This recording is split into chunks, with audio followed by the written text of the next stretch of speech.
इस लेक्चर में चैप्टर 8 की जो मिसलेनियस एक्सरसाइज 8 है उसका क्वेश्चन नंबर 8 और 10 डिस्कस किया जाएगा।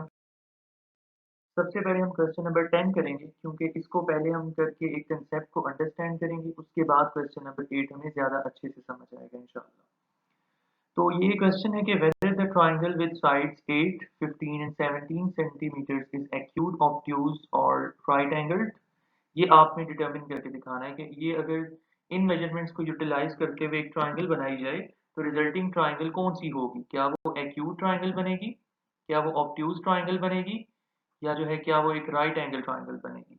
इसके लिए सबसे पहले जो एक ट्रिक है वो ट्रिक मैं आपके साथ शेयर करता हूँ। 9th क्लास में आप लोगों ने इसको पढ़ा था कि जो सबसे लॉन्गेस्ट साइड होती है उसको हम स्मॉल सी के साथ रिप्रेजेंट करेंगे और बाकी दोनों साइड्स को ए और बी के साथ। लार्जेस्ट साइड को सी के साथ डिनोट करवाते हुए आपने तीनों के स्क्वायर्स लेने हैं और छोटी दोनों साइड्स को ऐड करना है। तो छोटी दोनों साइड्स को ऐड करने से अगर A square plus B square greater आ जाए सी स्क्वायर से तो triangle will be obtuse, sorry acute. ये पॉइंट आप याद रखिएगा, triangle will be acute. Second point, अगर सी स्क्वायर की वैल्यू ग्रेटर आ जाए from A square plus B square then triangle will be obtuse. और थर्ड पॉइंट, तीसरा पॉइंट याद रखिएगा, अगर सी स्क्वायर इक्वल आ जाए A square plus B square के तो इक्वालिटी वाला केस जो है ये बेसिकली पिथागोरस थ्योरम की स्टेटमेंट बन जाती है और वो आप लोग जानते हैं कि राइट एंगल ट्राइंगल के ऊपर बनता है, लगता है। तो देयरफॉर थर्ड केस में आपके पास ट्राइंगल राइट होगी। अब आप देखिए हमें इन तीनों साइड्स में से आप देखिए which side is the largest among all. 17 सबसे लार्जेस्ट साइड है तो इसको हम सी के साथ रिप्रेजेंट करेंगे। तो यहां पे हम सपोज कर देते हैं इसके सोल्यूशन के लिए, let a equals 8 centimetre, b equals 15 centimetres and c is equal to 17। तो हम करते हैं consider c square, a square and b square. ये क्वेश्चन जो है ना बेसिकली एमसीक्यू के लिए इंपॉर्टेंट है। अब तीनों की वैल्यूज आप पुट करें, c की जगह 17 का स्क्वायर, a स्क्वायर की जगह 8 का स्क्वायर और b स्क्वायर की जगह 15 का स्क्वायर। 17 का स्क्वायर बनता है 289, 8 का स्क्वायर बनता है 64 और 15 का स्क्वायर बनता है आपके पास 225। इनको अब आप ऐड करें और देखें कि क्या ये रिजल्ट इक्वल आता है। तो ये हमें ऑब्जर्व कर लिया हमने कि both hand sides are equal, ठीक है। हेंस यहां से क्या पता चला, Pythagoras theorem satisfied. Pythagoras theorem applicable है, वैलिड है, वो सेटिस्फाई हो गया क्योंकि लेफ्ट और राइट हैंड साइड्स के आंसर्स इक्वल इक्वल आ गए। तो कंक्लूजन क्या होगी, therefore given points sorry given sides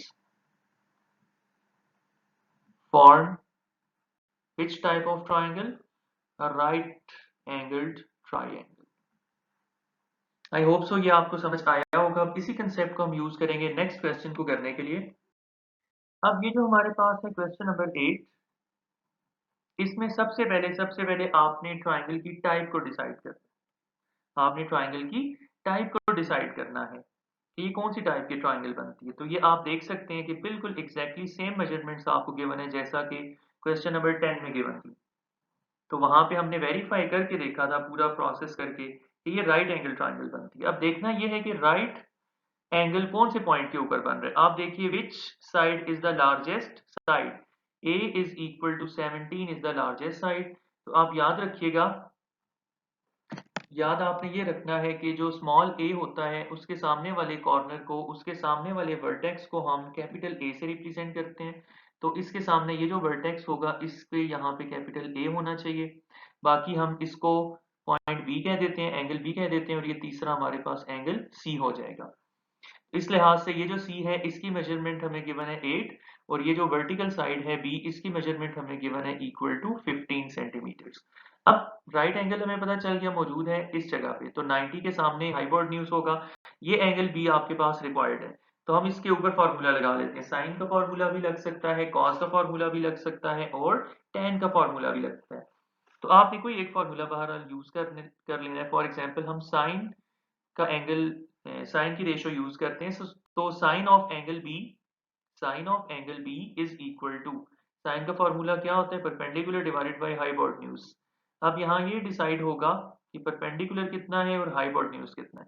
याद रखिएगा ये जो एंगल अंडर स्टडी होता है जो कि इस क्वेश्चन में एंगल बी है, उसके सामने वाली साइड को परपेंडिकुलर कहा जाता है और जो लार्जेस्ट साइड होती है दैट इज कॉल्ड हाइपोटेन्यूज। तो इस लिहाज से परपेंडिकुलर की वैल्यू आ जाएगी 15, हाइपोटेन्यूज की वैल्यू आ जाएगी 17। फिर इसके बाद ये जो साइन का फंक्शन होगा ये राइट हैंड साइड पे जाके साइन इनवर्स हो जाता है 15 डिवाइडेड बाई 17। अब कैलकुलेटर में आप लिख सकते हैं sine inverse of 15 divided by 17। तो जब आप ऐसा करेंगे तो आपको डिग्रीज में आंसर मिलेगा that will be equal to 61.90 degrees। ठीक है, so this is the final answer of question number 8।